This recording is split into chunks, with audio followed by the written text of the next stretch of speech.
Hi అండి అందరికీ మొదటి శ్రావణ శుక్రవారం శుభాకాంక్షలు. ఇదిగోండి, ఎప్పుడైనా మీరు 2 సార్లు ఒకే కూర చేశారా? నేనైతే ఇది రెండోసారి. దొండకాయ ఫ్రై. ఎప్పుడు దొండకాయలే చూపిస్తుంది అనుకోబాకండి. ఈరోజు దొండకాయలే ఉన్నాయి ఇంట్లో, కూరగాయలు.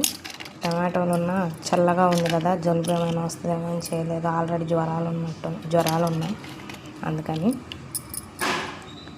పొద్దున హడావిడిగా కొంచెం లేట్గా లేచాను. అందుకని కొంచెం దొండకాయలు కోసి బాక్స్ వరకు వేపి పంపించాను.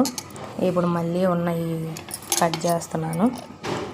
ఇలా మీకు ఎప్పుడైనా జరిగిందా? ఒకే రోజు ఒకే కూర 2 సార్లు చేయాల్సి వచ్చింది. అంటే శ్రావణ మాస పూజ అయిపోయిందా? నేనైతే ఈ శుక్రవారం పూజ చేసుకోకూడదు, అందుకే చేయలేదు. Thank you.